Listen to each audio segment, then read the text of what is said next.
Masuk ke bab manajemen operasi. Anestesi harus melakukan evaluasi dari fungsi paru ibu, serangan asma, dan medikasi yang diminum selama hamil.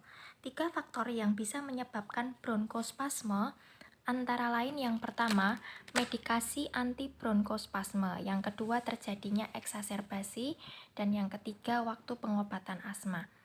Harus ditanyakan secara detail mengenai kapan terakhir menderita infeksi saluran nafas, faktor alergi, kemudian precipitating faktor untuk terjadinya gejala asma, kemudian pemakaian obat termasuk obat jika terjadi serangan asma, dan kejadian sesak nafas pada waktu malam dan pagi hari. Pada kasus asma yang berat harus dilakukan analisa gas darah dan tes fungsi paru. Masuk ke bab preoperatif manajemen. Ibu yang dengan reversible obstruksi jalan nafas dan reaktivitas bronkial diberikan preoperatif B2 adrenergic agonis dan kortikosteroid untuk menghindari bronkospasme pada waktu intubasi. Kombinasi obat tersebut bisa memperbaiki fungsi paru dan mengurangi terjadinya wheezing. Menurut Enright, manajemen preoperatif, yang pertama, bronkospasme diterapi dengan inhalasi B2 agonis. Yang kedua, jika diduga akan terjadi komplikasi, diberi prednisolon 40 sampai dengan 60 mg per hari atau hidrokortison 100 mg setiap jam intravena. Kemudian FeV1 kurang dari 80% harus diberi steroid. Yang ketiga, infeksi diterapi dengan antibiotik. Yang keempat, koreksi cairan. Dan pemberian dosis tinggi B2 agonis akan menyebabkan hiperkalemia dan hipomagnesia. Yang kelima, propilaksis dengan kromolin untuk mencegah terjadinya degranulasi dari mast cell dan pelepasan mediator harus dilanjutkan. Yang keenam, melakukan fisioterapi dada. Yang ketujuh, kor pulmonal harus diterapi. Yang kedelapan, berhenti merokok untuk mengurangi karboksihemoglobin. Kemudian masuk ke bab pemilihan teknik anestesi. Hiperreaktivitas bronkial pada asma adalah resiko akan terjadinya bronkospasme perioperatif. Kejadian ancaman kematian pada waktu anestesi itu memiliki beberapa variasi antara 0,17% sampai 4,2%. Dengan anestesi umum tanpa intubasi atau dengan intubasi akan menyebabkan terjadi penurunan tonus palatal dan otot faring karena penurunan dari volume paru dan bertambahnya sekresi dinding saluran nafas. Pada asma sebaiknya dihindari perangsangan daerah saluran nafas karena bisa menimbulkan obstruksi jalan nafas. Kemudian masuk ke bab anestesi umum. Jika tidak bisa melakukan regional anestesi, maka dilakukan anestesi umum dengan memberikan propilaktif antibiotik, dan tindakan anestesi umum dilakukan karena keadaan emergensi.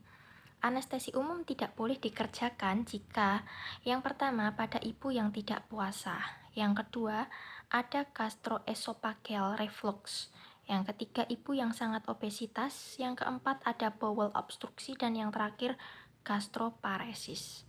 Sebaiknya tidak dilakukan intubasi. Jika memungkinkan, apabila perlu intubasi harus dilakukan. Yang pertama, tekanan krikoid pada waktu intubasi. Yang kedua, hindari aspirasi. Yang ketiga, berikan B2 agonis nebulizer sebelum intubasi. Kemudian induksi. Yang pertama dengan short acting hypnotic sedatif. Oksi lebih baik daripada thiobarbiturat karena sedikit pelepasan histamin. Yang kedua, ketamin cocok tetapi tidak disenangi. Yang ketiga, propofol cocok dan disenangi. Kemudian untuk neuromuscular block, yaitu yang pertama menyebabkan pelepasan histamin, yang kedua diberikan secara perlahan atau pelan-pelan, yang ketiga secara umum aman, yang keempat vecuronium, rocuronium, dan pancuronium aman. Kemudian pemberian atracurium dan mifacuronium harus hati-hati karena bisa menyebabkan bronkokonstriksi tergantung dosis yang digunakan. Kemudian hindari reverse karena neostigmin bisa menimbulkan bradikardia dan bertambahnya sekresi. Kemudian gas anestesi, itu yang pertama ether, menyebabkan iritasi pada saluran nafas, sebaiknya dihindari. Kemudian yang kedua haloten, desflurin, dan sevoflurin sangat baik untuk bronkodilator, tetapi sevoflurin kurang mengiritasi saluran nafas. Kemudian yang selanjutnya, beberapa penelitian itu menyatakan bahwa subanestesi dengan sevoflurin itu sangat menolong pada asma yang berat. Kemudian untuk regional anestesi ya. Regional anestesi itu lebih baik dibandingkan anestesi umum, dan jenis regional anestesi yang bisa dilakukan adalah spinal anestesi dan epidural anestesi. Kemudian masuk ke bab epidural anestesia. Yang pertama, bisa mengurangi kebutuhan oksigen atau oksigen consumption dan ventilasi per menit atau minute ventilation selama kala 1 dan kala 2.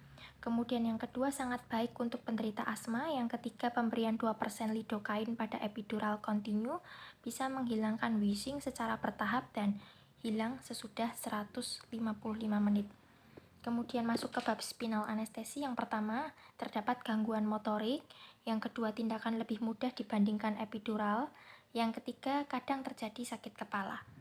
Pada penelitian didapatkan bahwa kematian ibu asma yang dilakukan seksio sesarea itu 1:2500, sedangkan kelahiran per vaginam kematian ibu 1:10.000. Pada persalinan dengan operasi sering terjadi infeksi, pendarahan, dan trombus pada daerah kaki atau pelvis. Masalah bayi yang dilahirkan melalui seksio sesarea biasanya adalah yang pertama prematur, yang kedua terdapat gangguan pada pernafasan, sering terjadi transient apnoe, kemudian yang ketiga kejadian asma meningkat pada bayi sebanyak 52% karena tidak adanya reaksi dari stres hormon dan kompresi pada dada bayi pada waktu lahir.